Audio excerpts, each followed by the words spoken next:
Le fracas du canon s'entend à l'horizon.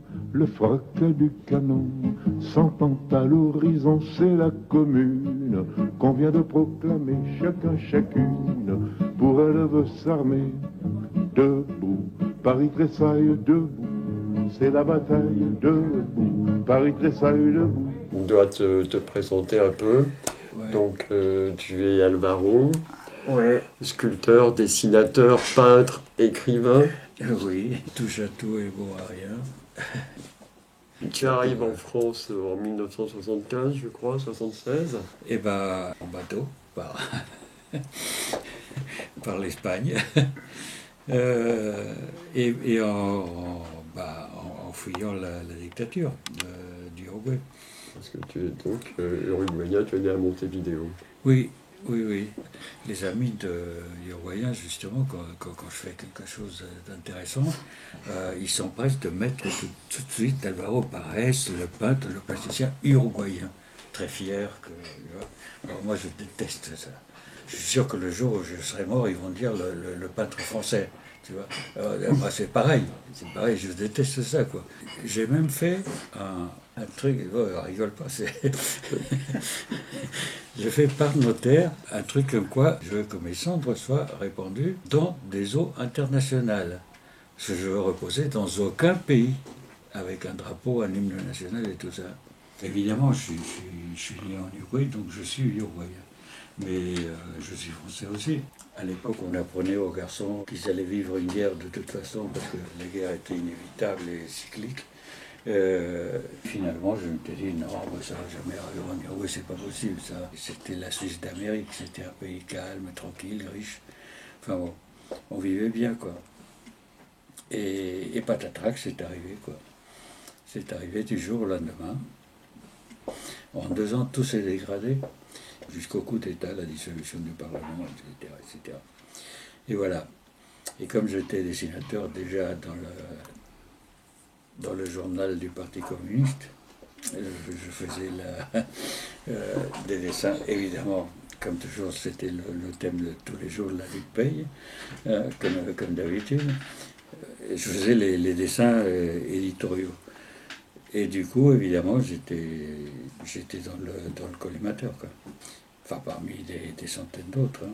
Et puis j'ai réussi à fuir en Argentine, profitant d'un problème administratif chez les flics, parce qu'ils n'avaient pas compris que j'étais un prisonnier de l'armée, et ils ont voulu me déclarer comme prisonnier de l'intelligence de la police. Et du coup, ils m'ont enlevé de la caserne et ils m'ont mis au commissariat. Ce qu'ils n'avaient pas prévu, c'est que, étant dans le commissariat, j'étais obligé de passer par un juge. Alors que dans la caserne, non, pas du tout. J'aurais pu disparaître tranquillement, quoi, comme plein de copains. Et puis voilà, passer par un juge, à ce moment-là, les juges n'étaient pas tous encore révoqués. Donc du coup, je suis passé chez un juge qui était maoïste.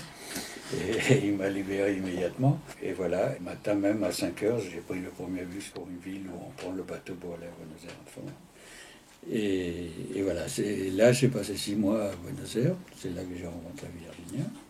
Ben voilà, et on est venu ici. Et puis c'est là qu'on a commencé l'aventure du dessin de presse, encre libre, enfin tout ça, quoi. Très peu de temps après. Hein, on a fondé à quoi en 76. 76 ou 78? Encre libre, c'était à 76. 76, ouais. Et peu de temps après, c'était Harpo. Ouais. Et voilà. Et puis aujourd'hui, après tu as entrepris la réalisation de tes sculptures. On est arrivé à la sculpture qui va commémorer le 150e anniversaire de la Commune de Paris. Alors comment tu en es arrivé à réaliser ces sculptures qui sont assez imposantes et très légères à la fois? Enfin, je me suis rendu compte en regardant les vieilles photos que j'avais déjà fait un Sacré-Cœur pour une diablesse que j'avais mis au Sacré-Cœur d'ailleurs. Alors que je croyais que c'était la première fois que je le faisais, j'avais complètement oublié. Oui, parce que ces sculptures, elles sont destinées à être placées dans des lieux bien particuliers, voire à se déplacer aussi, Oui. et à vivre une vie qui ne t'appartient pas, à partir du moment où tu les déposes dans un lieu choisi. L'œuvre qui m'intéresse, c'est les photos et les vidéos que je fais sur le chemin, d'ici jusqu'à l'endroit où je la pose. La première que j'avais fait, c'était un diable que j'avais mis dans le parvis de Notre-Dame. Les gens sont très surpris de le voir dans la rue trimballer un diable de 3 mètres de haut, quoi. Enfin, c'est très rigolo.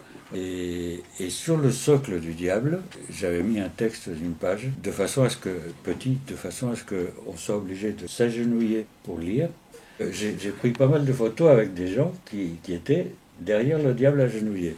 Et c'était un texte d'Anatole France, c'était la fin de la révolte des anges. C'était un vrai pamphlet contre Dieu. Du coup, ce truc a été enlevé très vite par la police. Ils m'ont demandé d'abord si c'était à moi. Je dis non, pas du tout. Moi, je prends des photos. Après le diable, on a le tic. C'est l'œuvre que tu as réalisée pour vivre la commune. Tu aurais pu utiliser beaucoup de symboles anticléricaux. Le corbeau, l'hydre à plusieurs têtes, une pieuvre, tout un ensemble de symboles qui auraient pu représenter toute la puissance du cléricalisme et de la réaction. Et là, tu as utilisé en fait une bestiole assez inattendue. C'est tout simplement parce que je le trouvais beaucoup plus effrayant que ces pattes d'araignée, quoi. Et puis c'est une bestiole qui suce le sang des autres. Donc voilà, c'est le clergé. Ils sortent des lalus, Oui. des laverniers. Ce sont des prélats, oui. Ouais. Il n'y a pas plus représentatif, quoi. J'imagine qu'en dessous, tu représentes l'incendie de Paris. Mais au début, j'avais pensé à une foule de bourgeois et bourgeoises de 1890. À peu près, j'avais cherché dans les costumes de 1890, parce qu'apparemment, il y a eu des gens qui n'ont pas su ce qui se passait à Paris pendant ce temps-là. L'objectif au départ, quand on a évoqué avec toi la sculpture, c'était effectivement de rentrer à la fois dans ton imaginaire et puis dans ta façon de faire. C'est-à-dire que cette sculpture, elle puisse vivre finalement plusieurs vies le temps de la commémoration de la commune, plusieurs vies, c'est-à-dire qu'elle puisse se retrouver à l'entrée de salles, dans les endroits où auront lieu un certain nombre d'événements. On pensait au cinéma La Clé qui est occupé par des collectifs citoyens, enfin, des lieux qui pour nous ont aussi pas mal de valeur, avec sur les 72 jours qu'ont duré la commune, l'idée que cette sculpture puisse se retrouver dans 5, 6, 7 endroits différents, et du coup de multiplier les occasions de rencontres entre différents publics et la sculpture. Et du coup, on avait imaginé cette itinérance il y a maintenant un peu plus de 6 mois, en pensant qu'on serait sorti de ce marasme. Donc aujourd'hui, la question se pose un petit peu différemment. Donc l'itinérance sera peut-être décalée de quelques semaines, mais on la réalisera. Debout, Paris tressaille, debout, c'est la bataille, debout, Paris tressaille, debout.